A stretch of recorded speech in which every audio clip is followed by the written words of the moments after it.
20 से स्टार्ट है। 20 के बाद आएगा प्रश्न संख्या 21। बोला है कि निम्नलिखित में से किसी एक गद्यांश पर आधारित सभी प्रश्न के उत्तर दीजिए। तो देखिए यहाँ पे गद्यांश आ गया है और गद्यांश मेरे प्यारे बच्चों कितने नंबर के लिए पूछा है? यहाँ पे 6 नंबर के लिए पूछा है और 2 गद्यांश दिया हुआ है। एक क वाला दिया गया है, कह रहा है कि क वाला नहीं कर पाओगे तो यहाँ पे अथवा करके नीचे आपका ख वाला दिया गया है। दोनों में से कोई एक ही करना है, मैं आंसर आपको दोनों को बताऊंगा, ठीक है। तो पहले क वाला देख लीजिए क्या है।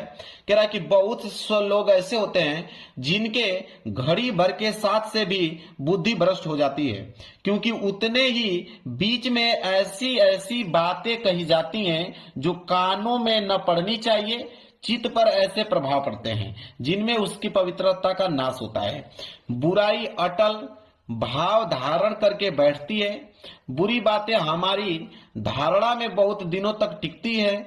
इस बात को प्राय सभी लोग जानते हैं कि भद्दे व फूहड़ गीत जितनी जल्दी ध्यान में चढ़ते हैं उतनी जल्दी कोई गंभीर या अच्छी बात नहीं, ठीक है। बहुत प्यारा सा गद्यांश मेरे प्यारों इस पेपर में दिया हुआ है और 3 प्रश्न है। पहला है कि उपयुक्त गद्यांश का संदर्भ लिखिए, 2 नंबर इसमें मिलेगा। तो चलिए पहले इसका आंसर देते हैं।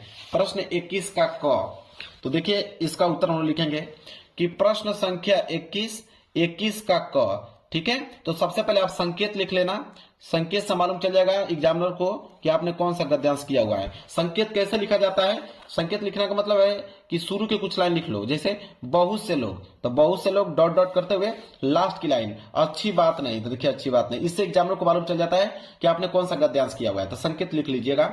और पहला प्रश्न क्या था कि उपयुक्त गद्यांश का संदर्भ लिखिए। तो देखिए संदर्भ, पहला प्रश्न यहाँ पे संदर्भ हेडिंग डाल लीजिए, लिखिएगा कि प्रस्तुत गद्यांश हमारी पाठ्य पुस्तक हिंदी के गद्य खंड में संकलित मित्रता नामक निबंध से लिया गया है और इसके लेखक रामचंद्र शुक्ल जी हैं। मतलब कि मित्रता नामक निबंध से यह गद्यांश लिया गया है और इसके जो लेखक हैं वह हैं आचार्य रामचंद्र शुक्ल जी। बस इतना पॉइंट संदर्भ में लिखा जाता है।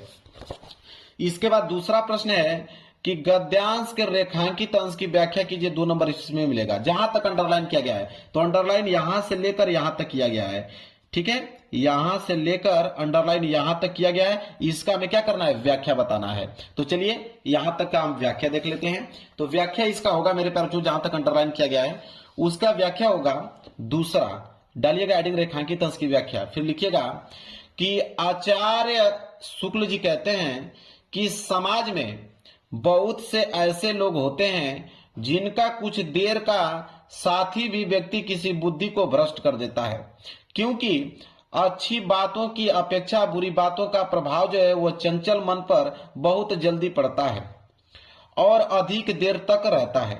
कुछ लोग थोड़ी ही देर में ऐसी ऐसी घिनौनी बातें कह डालते हैं जो सामान्य व्यक्ति को कहने या सुनने योग्य नहीं होती। उनकी बातें सामान्य व्यक्ति की बुद्धि को भी भ्रष्ट कर देती है और मन की पवित्रता को भी नष्ट कर देती है तथा हमारे मन में भी बुरे विचार पनपने लगते हैं। यह हो गया उस रेखांकित अंश की व्याख्या। बहुत अच्छे शब्दों में लिख के लेके आए, मेरे पास याद हो जाएगा तुरंत आप लोगों को। इसके बाद तीसरा प्रश्न है कि किस प्रकार की बातों का प्रभाव व्यक्ति पर जल्दी होता है, 2 नंबर इसमें मिलेगा कि किस प्रकार की बातों का प्रभाव व्यक्ति पर जल्दी होता है। तो इसका आंसर हम लिखेंगे तीसरे का कि भद्दी फूहड़ और बुरी बातों का प्रभाव जो है व्यक्ति पर जल्दी होता है। ये बातें मन पर जल्दी चढ़ जाती हैं, जबकि अच्छी बातें और गंभीर बातें धीरे धीरे असर करती हैं। देखिए कितना प्यारा से मैंने जवाब दिया तीनों प्रश्नों का। तो या तो ये वाला कर लीजिएगा, क वाला नहीं कर पाओगे तो अथवा करके ख वाला दिया है उसको आप कर लीजिएगा।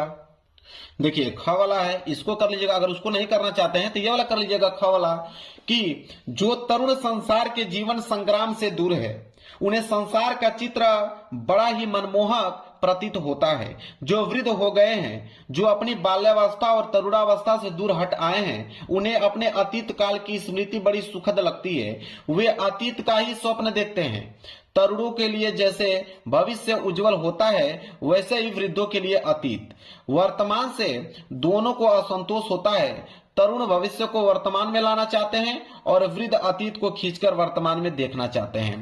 तरुण क्रांति के समर्थक होते हैं और वृद्ध जो होते हैं अतीत गौरव के संरक्षक। इन्हीं दोनों के कारण वर्तमान सदैव क्षुब्ध रहता है और इसी से वर्तमान काल सदैव सुधारों का काल बना रहता है। अब मेरे प्यारे, जो इसके नीचे भी 3 प्रश्न हैं। देखिए पहला प्रश्न है कि उपयुक्त गद्यांश का संदर्भ लिखिए। संदर्भ में दो ही चीज बताना होता है कि किस चैप्टर से लिया गया, इसके लेखक कौन है। ठीक है, तो चलिए देखते हैं। यहाँ पे अथवा वाला, अथवा का ख के बाद आप एक संकेत लिख दीजिएगा ताकि एग्जामिनर को मालूम चल पाए। संकेत लिखने के बाद चलिए पहला प्रश्न देखते हैं। संदर्भ ये ने पूछा था, तो लिखेंगे कि प्रस्तुत गद्यांश हमारी पाठ्य पुस्तक हिंदी के गद्यखंड में संकलित क्या लिखूं नामक निबंध से उद्धृत है और इसके लेखक पद्मलाल पूनालाल बख्शी जी हैं। कहने का मतलब है कि क्या लिखूं नामक निबंध से यह गद्यांश लिया गया है, इसके लेखक पद्मलाल पूनालाल बख्शी जी हैं। इतना ही पॉइंट आपको संदर्भ में लिखना है। इसके बाद दूसरा प्रश्न है कि गद्यांश के रेखांकित अंश की व्याख्या कीजिए 2 नंबर। जहां तक अंडरलाइन किया गया था, अंडरलाइन यहां से लेकर यहां से स्टार्ट है और यहां पे समाप्त है, यहां तक अंडरलाइन किया गया। इसका हमें क्या करना है, व्याख्या बताना है। चलिए व्याख्या भी देख लेते हैं। तो इसका व्याख्या जो होगा मेरे प्यारे बच्चों, आप एक लाइन का गैप छोड़कर नीचे हेडिंग डालिएगा, दूसरा रेखांकित अंश की व्याख्या। इसके बाद लिखना प्रारंभ कीजिएगा कि इस अंश का आशय यह है कि जो युवक तरुण अपनी जीवन के संघर्षों से दूर है उन्हें संसार बहुत सुंदर और आकर्षक लगता है, क्योंकि उन्होंने अभी जीवन की कठिनाइयों और दुखों को नहीं देखा होता है। वे भविष्य के सपनों और आशाओं में जीते हैं। दूसरी ओर जो लोग वृद्ध हो चुके हैं और अपने युवा काल से दूर हो गए हैं, उन्हें अपने बीते हुए जीवन की यादें बहुत सुखद लगती हैं। वे अतीत के सुनहरे दिनों को याद कर आनंद अनुभव करते हैं। इस प्रकार लेखक ने युवाओं की आशावादी दृष्टि और वृद्धों की स्मृति प्रिय प्रवृत्ति का सुंदर चित्रण किया है। यह हो गया उस रेखांकित अंश की व्याख्या मेरे प्यारे बच्चों।